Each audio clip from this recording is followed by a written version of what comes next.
My name's Julie and I'm an alcoholic. Thank God we don't look like what we've been through, you know?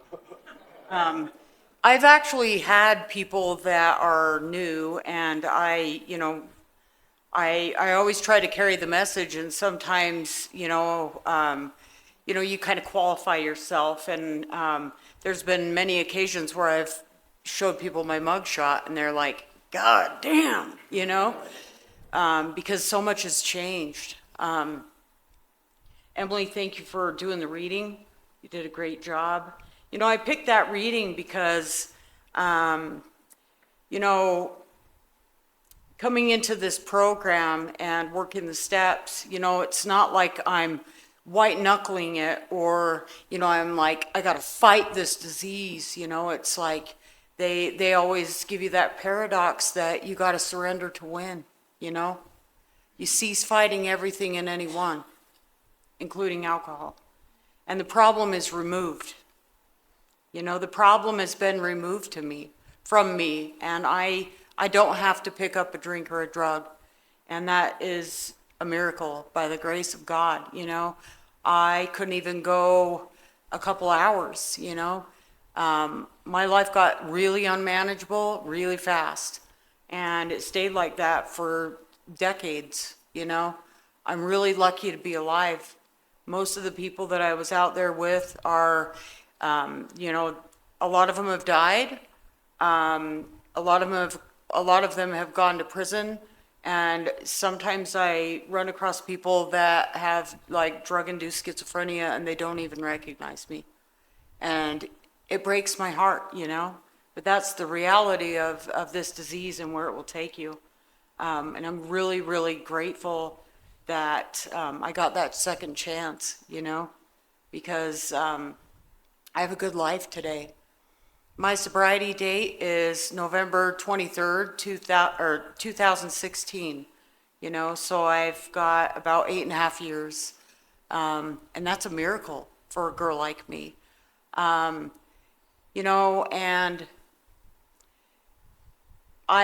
I'll kind of tell you, I just want to share my experience, strength, and hope, and just kind of, what it was like, what happened, and what it's like now.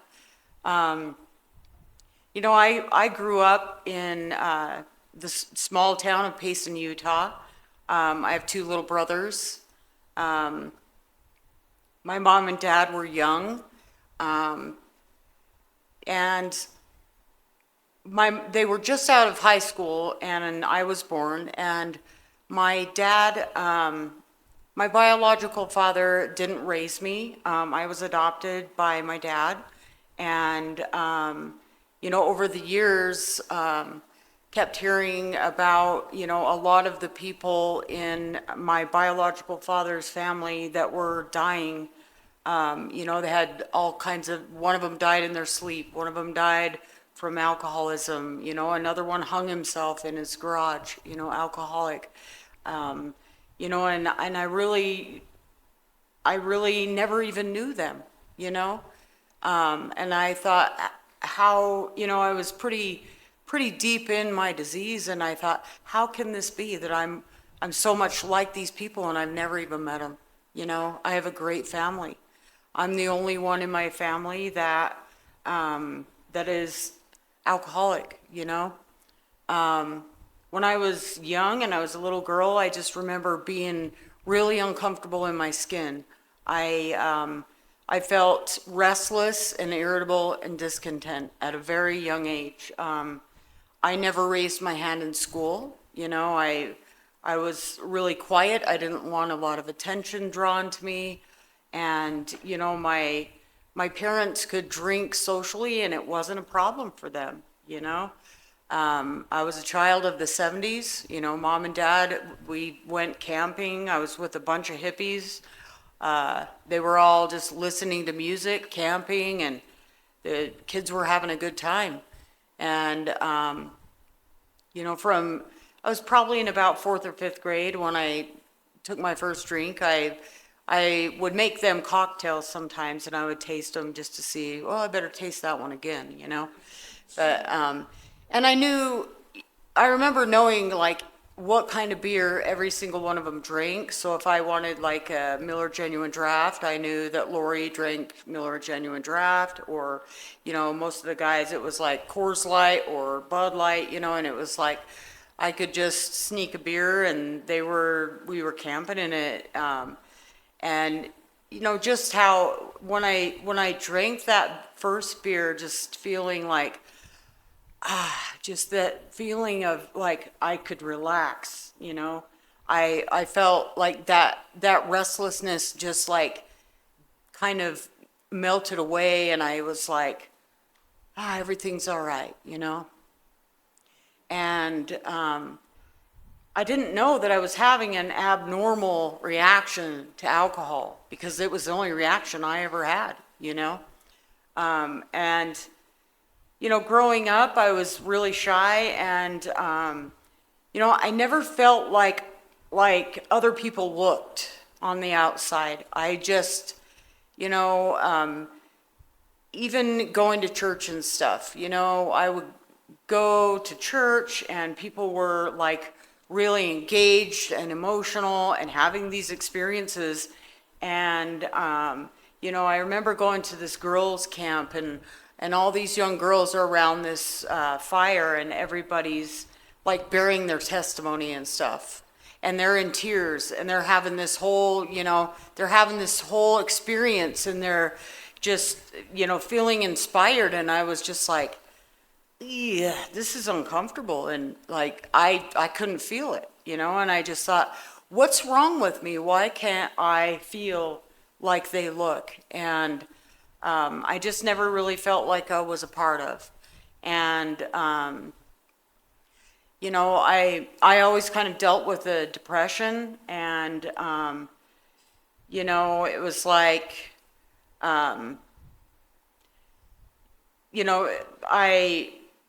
I just started, the restlessness like caught up with me, and, in high school, I started kind of, skipping class, and, we were just wearing all black clothes and smoking cigarettes behind the football field, and, it was like riding up Payson Canyon and drinking beer while, everybody was in school, and just not really feeling like there was anything wrong with what I was doing, My parents worked really hard, so I had a very good work ethic at a young age.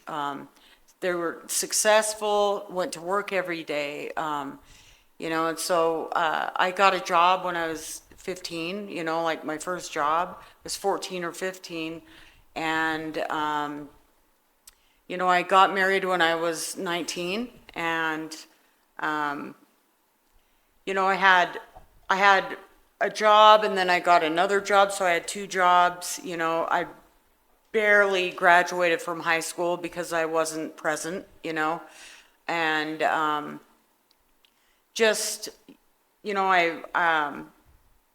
my marriage, was going pretty well. I was making pretty good money, got promoted a few times, bought my first home, and I was in my early 20s. And my husband, he was a great guy. And he really dodged a bullet with me, I hope someday I get to make an amends to him, but, I don't, it says make direct amends unless it could cause harm, and I don't want to cause him any harm because he has a family, and he's happy, and, I don't want to make it weird. And what I've just kind of what I've experienced is that, I try to stay in fit spiritual condition and be ready. And when it's time for me to make those amends, it's always on God's time, and God puts people in my path when it's time, and I take those opportunities, and I'm cleaning up the wreckage of my past.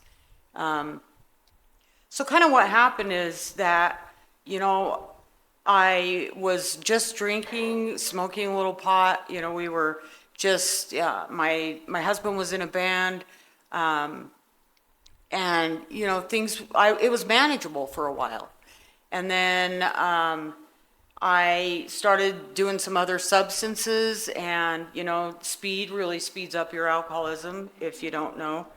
Some people, drugs is a part of my story, and if it offends anybody, I certainly don't want to offend anybody. You're welcome to call your sponsor after the meeting. A lot of us have done, multiple things, and that's part of my story. It's a big part of my story. So, I was taking some ephedrine. It was over the counter, and I didn't understand that I was already addicted to amphetamines before I even really picked up, before it really started.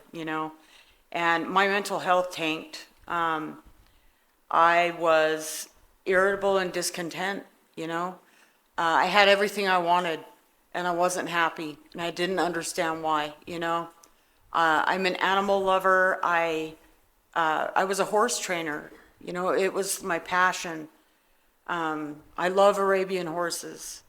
I was training horses, and he was in a band, and I was, working my butt off, and I had everything I wanted, and I was just not happy, and I burned it up.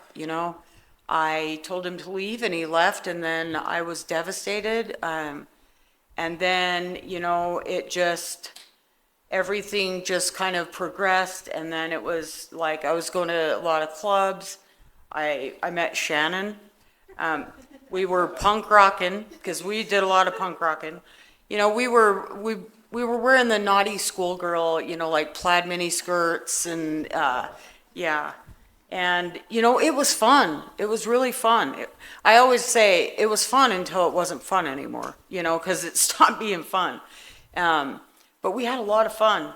We went to a lot of shows, a lot of friends, and then it started kind of bleeding into the work week, and started interfering with my job, and, it just got to the point where it was like, the more I tried to not do it, it was like the more I tried to not do it, I was gonna do it. It was like I would think about not doing it, and then just like kind of get like through the whole day, and then it would just happen, and then it was like, oh, I really screwed up. I missed this and I missed that, and I'm really screwing up, and I couldn't stop. I could not stop. I did not have the power to stop. I didn't know what was wrong. I ended up getting pregnant with my daughter, and my parents came to check on me, and they came a week later, and I was so depressed. I was in the same clothes in my bed, and they just packed me up and took me home. And I went back to Payson, where I grew up, and I had this perfect baby, and I was scared to death. I didn't know what I was going to do. It was like my life just crumbled and came apart. My house went into foreclosure, and I lost everything. I just burned it to the ground. And I had this baby I needed to provide for, and I just felt hopeless, and I felt sad, and I felt scared. And, after she was born, it picked right back up where it left off. And, I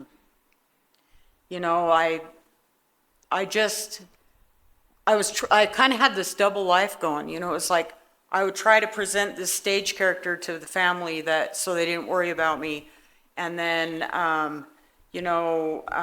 do everything so that I could control the way that they saw me or other people saw me. But on the inside, like, I was just empty. I was just dying on the inside, and I didn't know why.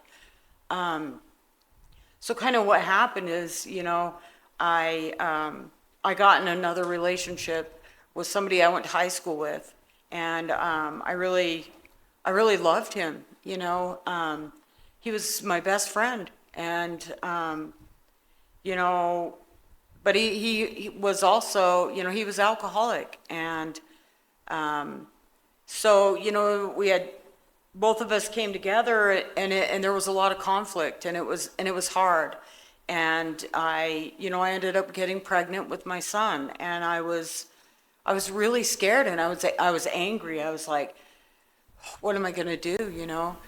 I don't know if he's going to be able to show up for me because, my daughter's dad, she never even met him, and he's never been in her life, and I was scared of that, and so I was pregnant, and I ended up going into to labor early. He was born early. He was like 4 pounds. I was in the hospital with him for a while, and my mom loves me so much. Like, my mom is a caretaker, and like, I'm the kind of alcoholic, like, I convinced my mom, like, if this gives you any idea of just like the family dynamic and how sick our families get, I convinced my mom that I could pump more breast milk if she brought me a couple tall boys to the hospital, because it's supposed to stimulate. And I showed her an article, there was proof. And so I had my mom bringing me in some beers in the hospital after I had just given birth to this baby. And I think about that now and I just laugh. I'm like, oh my God, like, but I just didn't, I was irritable and discontent. That is just kind of my natural state. And so, I had this little tiny baby, and, I got him home, and, I had a lot of fear that he wasn't gonna show up for me. And when my son was about a month old, he shot himself with a shotgun. And it didn't kill him, but it permanently disabled him, and it blew part of his bone and his shoulder off, and he was life flighted to the University of Utah. And so I was taking this little tiny baby to the University of Utah, and I was just like, I don't know what to do, I felt so abandoned, and I was just crushed, I was just crushed. I was like, how could you do this? You said you loved me. You said, how could you do this to your son? And so it was really hard. And that just broke me, So, I guess a part of me knew that if I ever left that relationship, that he would probably take his own life, and it would be my fault. And so, I loved him, but I couldn't help him. And, I just couldn't completely trust him. And, it was kind of during the time where they were giving a lot of people OxyContin. They sent him home with he was on the OxyContin Express, and it was just like, everybody in the family would be, he needs to take his medicine. And, and I was like, his medicine's gonna kill him.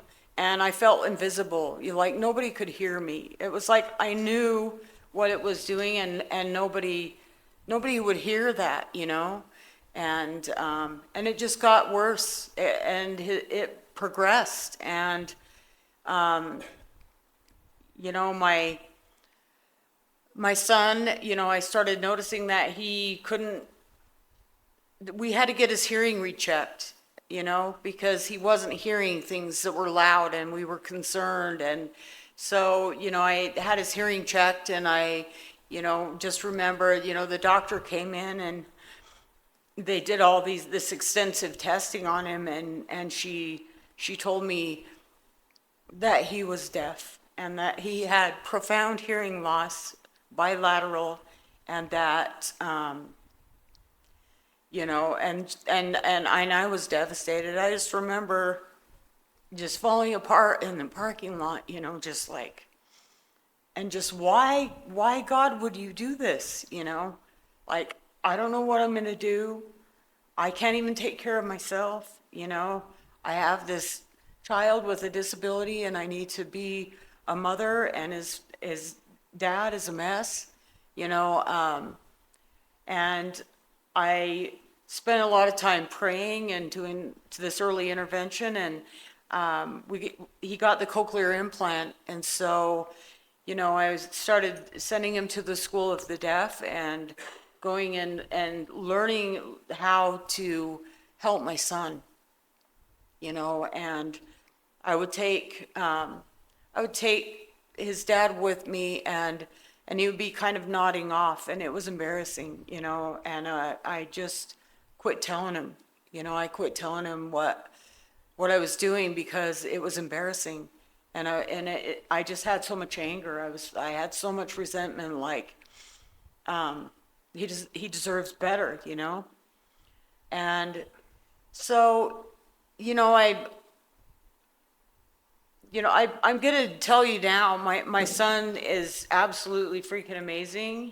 You can't even really tell, like, he doesn't even really have a speech impediment. Like, we worked our butts off, and this kid can do anything any other kid can do. He's a miracle, And when that happened, I couldn't see any way out, because I didn't have any kind of spiritual connection.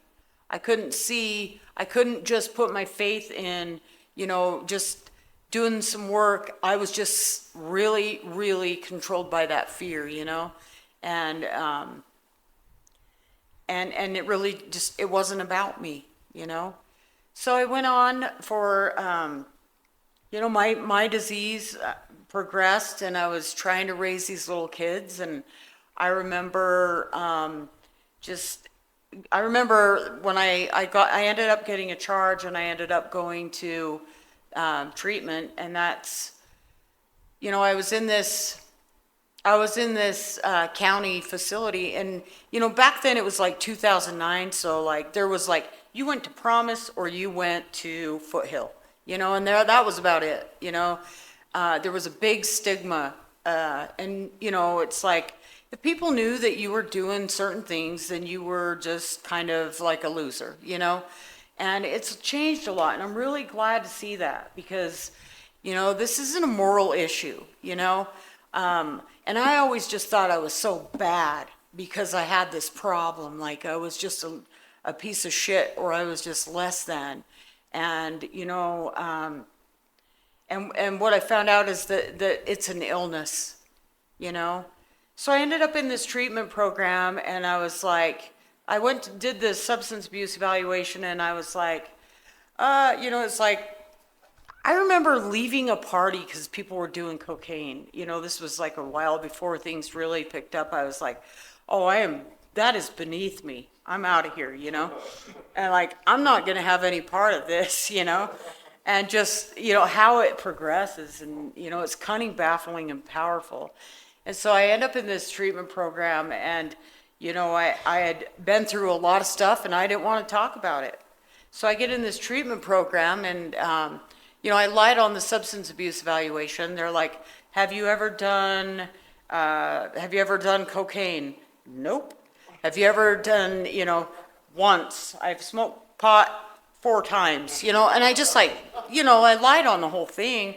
And then this lady calls me, and she's like, hey, yeah, we got your substance abuse evaluation, and the recommendation is for you to come to our program, and I'm like, okay, and she was like, and I was like, well, how long is your program? And then she starts telling me, well, it's like, well, the first part is like 4 months, and then this other part is, but it really depends on you. And I'm like, damn, this is like a long program, So, I showed up, and I just remember being so miserable, going to this program and being there all day. I'm in their IOP program, and, the counselor walks in, and she's like, hi, my name's Pat, and I'm addicted to chocolate. And I was just like, Pat, you didn't do what I did for a Hershey bar,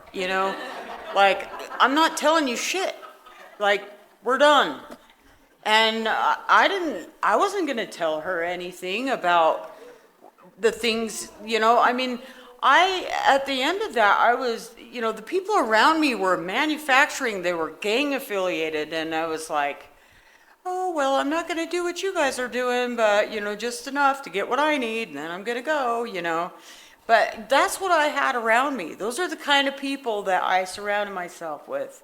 You know, I had pushed away everybody that loved and cared about me, everybody that was like rooting for me. You know, I abandoned a lot of those relationships because it was too painful to be, you know, I had so much shame that I pushed them away.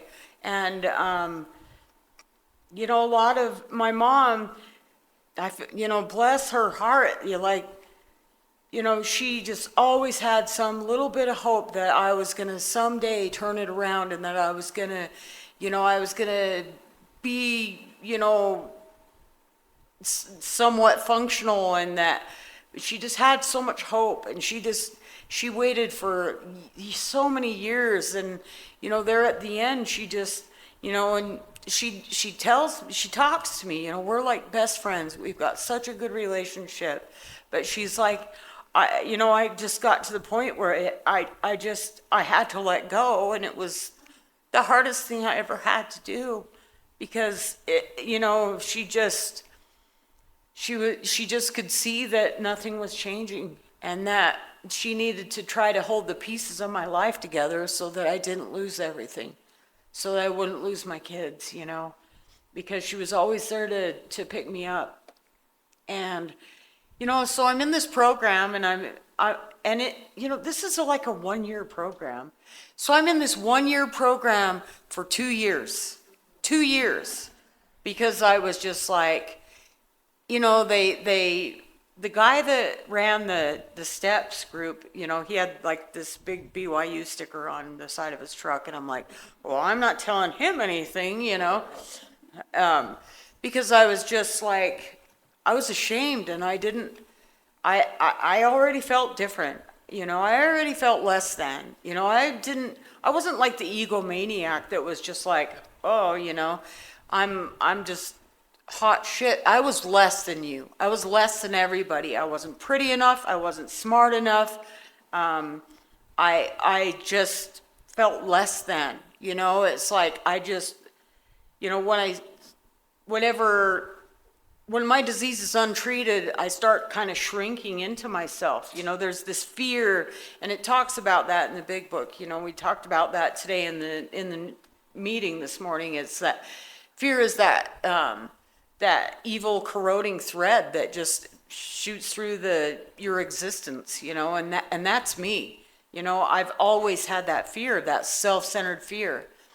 And so, you know, I was in this 1-year program for 2 years, and I just remember I went to court, and I was like, because Judge Dahlquist was my higher power for a long time. So I'm like, I didn't want anything to do with God, but he could put me in jail. So I was like, okay, I'll do what you say, you know? And I went there, and I just said, hey, you know, I've been in this 1-year program for 2 years. Do you think you could cut me loose, you know, as I'm not going to graduate? And he said, yeah, I think so, you know. And he closed my case, and I was like, you know, great, you know. And in that program, I remember they strongly suggested that we went to meetings and stuff. And so I went to just enough meetings, you know, but it was like trying to find out where I belonged, because I had a problem with just about everything. I could belong to every anonymous program, you know, because I'm an overdoer, you know what I mean? And so, and I did all the drugs, you know, a lot of all the drugs, and I drank a lot, and I used alcohol to kind of even it out. You know, it was like about just getting it just right so that I could just like not completely come apart in my own skin, and I could just like, you know, it wasn't fun. It was because when I was sober, I was in so much pain, and it was unbearable. It was unbearable.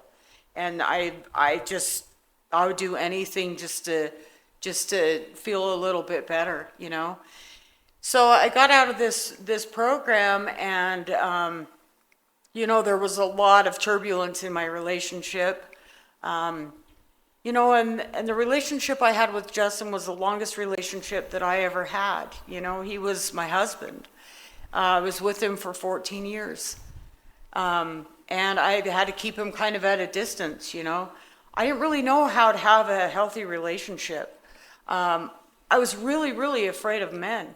I had some things happen when I was out there. I've had some domestic violence, and I was terrified of men, of just like being present with a man and just trusting. And I didn't have any experience with that, and I was just really just kind of living in survival mode for my whole life. And so I was trying to raise these kids, and I just hated the person that I saw when I looked in the mirror. And I ended up getting another charge, and my mom suggested. I was so afraid they were going to put me back in the 1-year program, because I was like, oh my gosh, no. So I ended up going to this sober living, and it was a sober living where they had you do your treatment or go to therapy or whatever you're going to do, and then they wanted you to go to meetings. They wanted you to go to 90 and 90 and get a sponsor and work the steps. And I was like, I was such a mess. I couldn't stop. And my organs were starting to shut down because it just had gotten to that point. And I had put my children in my parents' custody, and I had to go to this, go do this. It was a 90-day commitment. And so I went to this sober living, and, I started going to meetings every day, and, I was like, I don't want to go to AA. I don't belong in AA, And I came in and I was seeing the differences. I'm like, I'm not as bad as that guy. And damn, that guy's like completely off his rocker. Like, I don't belong here. There's been a mistake, Why do you want me to come to AA, Maybe I'm just a drug addict, And, so then it was like, well, go to those meetings for a while, because I'm a little too badass for AA, So I'll go with these guys. I mean, because, you get some time and everybody's getting some tattoos, and I like, okay, this feels comfortable. And, so, but I started hearing people share parts of my story, about that, the way they felt on the inside, and I started to understand that, when I put alcohol in my body, I have an abnormal reaction. And I experience the phenomenon of craving. Normal people don't experience that, and an allergy and an obsession of the mind. And that there's a spiritual malady that goes along with that. Once I really kind of understood that, it was like, okay, so if I'm really an alcoholic, then that means there's a solution, and that it's in this book, and that's what I was taught. I had a hard time sitting in a chair, and I went to this sober living. I was in there, I was like, I wanted to be a good mom when I got out. I wanted to be able to stay sober, and I didn't even know anybody that was sober when I got there. They were like, okay, well, we want you to get a sponsor, and go to meetings and work the steps. And I was like, okay, well, I got a sponsor. His name is Mike, and she just laughed at me. You can't have a man. He wasn't even in the program, but he was the only person I knew that was sober, So I'm like, I got a sponsor. His name is Mike. But first, before that, I told her, I think I just need some behavior or cognitive behavioral therapy, and I don't really need to work the steps. That's not going to work for me. And, it's like I had already had cognitive behavioral therapy. They were talking about me about how I was supposed to think, and then I was trying to think about how to think, and then I was thinking myself to death. I was like, that shit didn't work, And, I started being of service, Uh, the women in sober living drove me nuts. They were just like, they'd come in and be like, good Lord, that chick is so annoying. I can't stand being around her. And then just like, would go in my room and just like, I can't stand these girls, there's like, you know, they'd have their boobs hanging out, and I'm like, oh my God, is that the kind of attention we want to be getting at the AA meetings? I was like taking their inventory. I was looking at all the differences for a long time. And, and then I had a roommate tell me, because I had a roommate and she didn't even know how to groom herself, and I was like, what is she thinking? You can't go out wearing that. Why? My roommate said, you know what? She was raised by an alcoholic and she was never taught how to do these things. And I thought, oh my gosh, I didn't even think about that. This girl had never been taught, her mother never taught her how to do these things. And then I thought about that, and I realized, I need to help her, and that was a game changer, When I started looking at what I could contribute instead of what I thought about what you looked like on the outside, it was a game changer, because I had always, judged, and I had so much contempt prior to investigation of what it looked like, to me, my perception, not realizing that I have a disease of perception, and that what I see is what I'm going to get, and that this is like an inside job. And, I stayed there for a long time, and then I got out, and things were going well, and I had relationship problems, and I got some resentments, and I picked up that one beer, and it started it all up again, And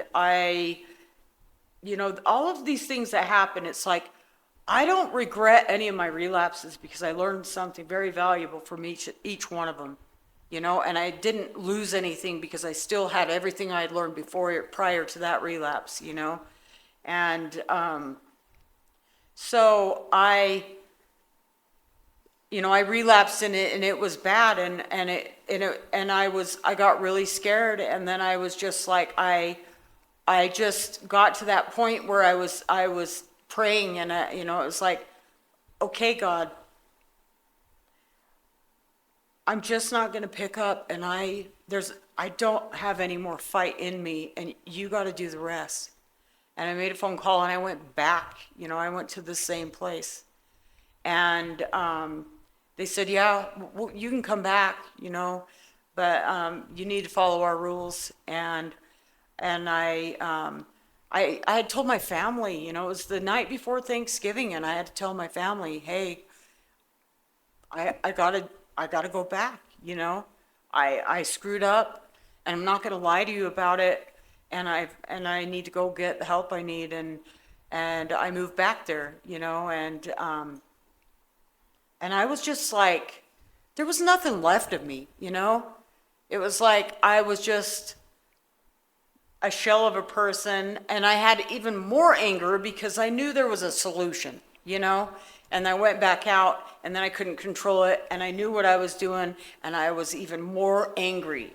And so, I had about just under 2 weeks sober, and I went back there, and, my friend was running that house, and she walked into the group that day, and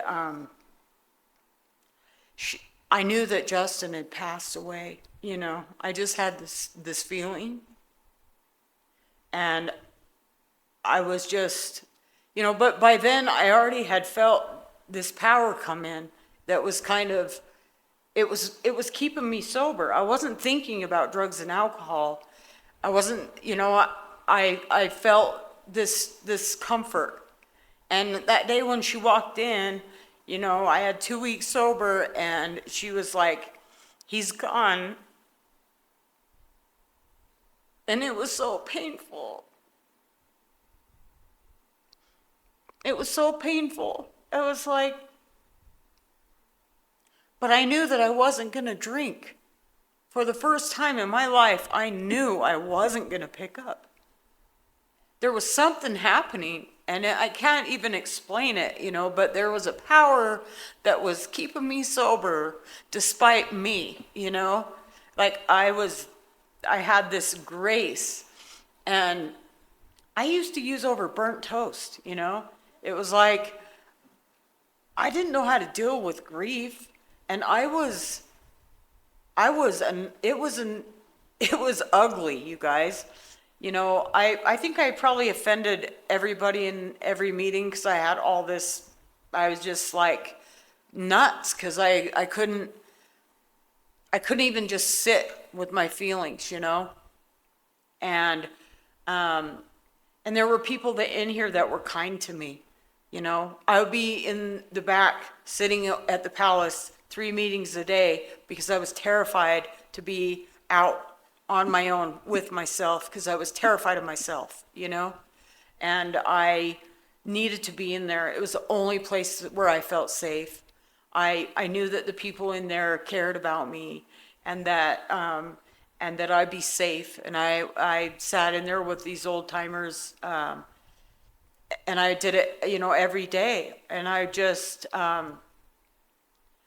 it saved my life, When I look at it now, I can see that God put the right people at the right time in the right place for me to get to be okay, and that he's been doing that ever since for the last 8.5 years.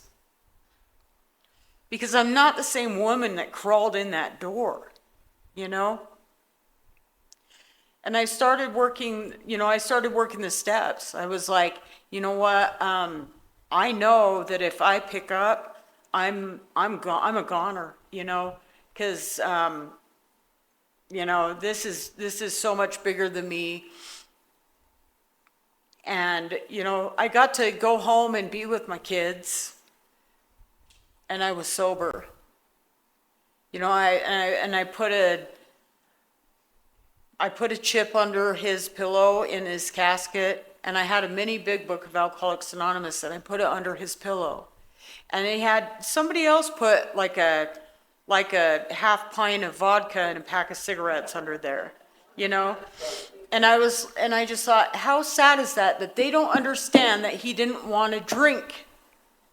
He had to drink. He didn't have a choice. He had to drink, And every year I put a sobriety chip on his grave. And I get to put an 8-year chip on his grave this year. And, he has the same amount of time as me, and he had to die to get it, And I started cleaning up the wreckage, I suit up and show up when I say I'm going to. I have integrity. I carry the message to the best of my ability.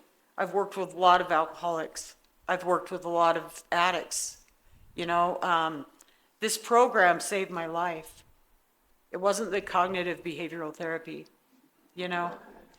I went back to school. That was really hard. When you've got ADD and, PTSD or whatever, it's like, shit, that was really hard. And I got I was getting A's and B's, I had to take a break because I was like, I was doing too much. I'm driven, and I'm an overdoer, and I put too much on my plate sometimes. And, I had to take a step back. I had to be there for my family. My daughter got married. I got to be present and sober and help my daughter with her wedding and buy her a wedding dress. And she got married to my amazing son-in-law. I was there, they got their driver's licenses. My daughter went to college, then she got married. Um, and I've been able to be sober and present for all of that. And I've been able to repair the relationships. My son is 20 now, he's driving, he's got a job. He's funny as shit. This kid is hilarious. And, you know, um, he didn't really understand the things that happened with his dad. He, he didn't know that his dad like actually shot himself. I didn't want him to think that I didn't want him to think that he did something wrong, so I didn't really tell him that.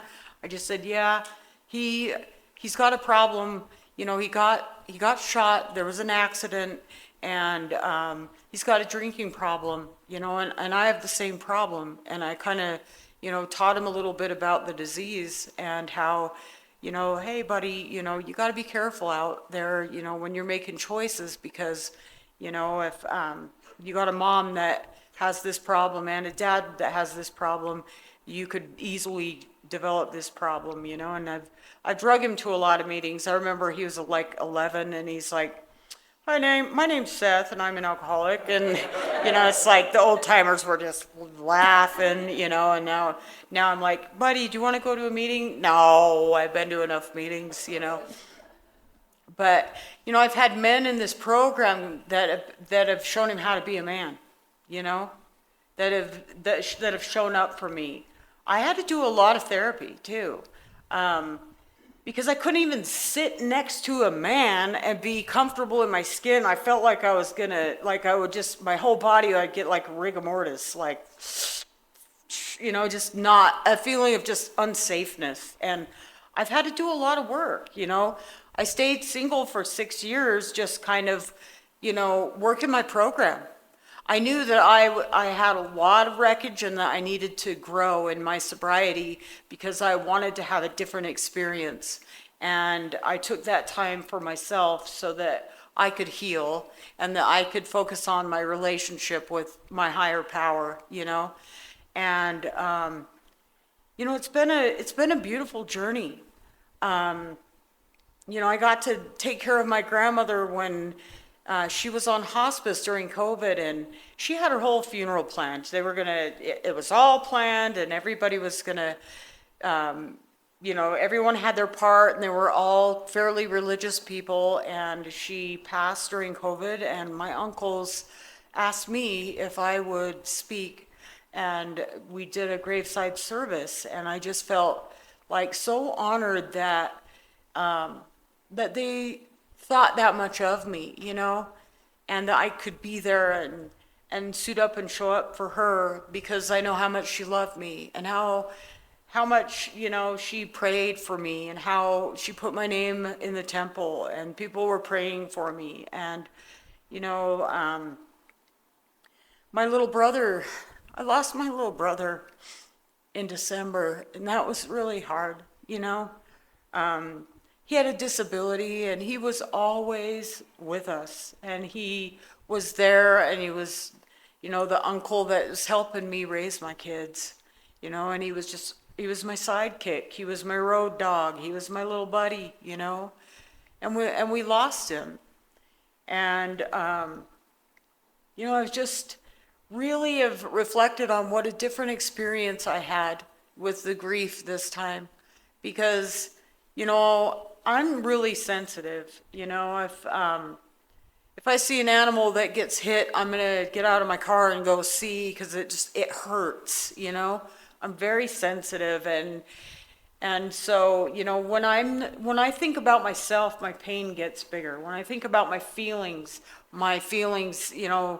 it prevents me from taking the actions that I need to take, and I've had to really just take actions and focus on being of service. And when I walked into that experience and focused on what can I do to help my mom and dad,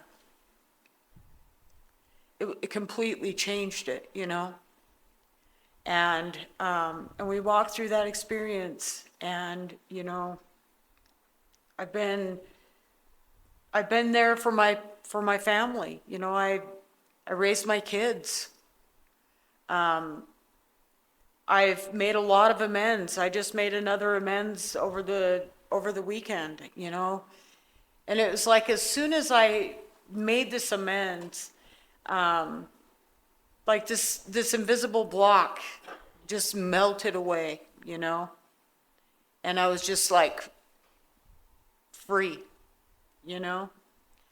And you know, there's what I'm really grateful that these tools and living by principles, like when I start getting off the beam and I start feeling the disturbances, that I have all of the tools. It's outlined what I need to do, and that I can, you know, I can sit down and take time and connect with my higher power, and my higher power takes that stuff, you know, because I've never been able to manage my own life. I know that no human power could relieve my alcoholism, and I couldn't do it for anyone. I couldn't do it for my kids, you know. I couldn't do it for the judge, you know. And when I just opened my mind just a little bit, and I had this little sliver of willingness, that power came in and it softened my heart, you know, and I started to change. And, you know, I came in here to get good and I got well, you know, and that the people in here that were sharing their experience and that language of the heart and hearing people sharing their experience just could touch me in a way that no therapist has been able to really even, you know, get through that really hard wall that I had built for all of those years. But one alcoholic working with another can melt that away in just a couple minutes, you know. I've walked through some hard shit in my sobriety, you know. I'm so grateful. Shannon, I'm so proud of you, you know. Shannon lost her husband not very long ago. You know, and I just had this feeling after work like I need to call Shannon. You know, I picked up the phone and I called Shannon. And she was hysterical, and I was like, what's wrong? Jason's gone. And I got in my car and I drove right to her, and I didn't know where she was. And I got her and packed her up and took her home. And I took care of her. You know, it's like we always take care of our own in here. People come in here and they're a mess and they're dying. We don't shoot our wounded. You know, the craziest ones are the most fun. You know, we get excited. Oh, yeah. Damn. You can have that one, you know. But, you know, I've seen miracles in here. I've seen people come in here and they have nothing. And they get their driver's license. And we are going to we'll have a party for you if you get your driver's license. If you get a bank account, we're going to have a party, you know? But they start getting their kids back. They start, you know, getting some success. And, you know, there's so many people in this group that nobody wanted to be a part of, you know? This is the biggest group that nobody wanted to be a part of. And I certainly didn't have this wasn't in the plans with me. You know, I had a lot of other plans, you know, and I had good intentions, and the road to hell is paved with good intentions, you know, but I've got this relationship with this power that I don't understand.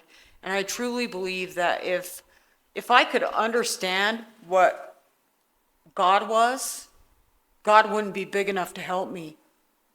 I need so much help, you know, and I can't do this alone. And it's just me picking up the phone, talking to one alcoholic, and I can get through the day, you know. And I don't have to fight this thing. I'm not fighting to stay clean and sober. The problem has been removed. And I am so grateful. I'm so grateful that I'm alive. I'm so grateful for the life that I have, the relationships I have. So grateful to be here. And if you're new, keep coming back. You know, you might hear something in here. And if you can look at some of the similarities and you can listen to some people's stories and people's experience, you know, if you do what I do, you can get what I got, you know, and it's the actions. And I'm really nervous today, but, and having this recorded, I mean, come on, man. You know, seriously. Like, I work in a hospital. I've like overdosed and been in this hospital. I've had domestic violence, but I work in this hospital with these doctors. None of them know who I am. Now this shit's on YouTube. Yeah. Well, we won't give my last initial. I'll just be anonymous. But I'm a grateful member of Alcoholics Anonymous. Thanks for listening.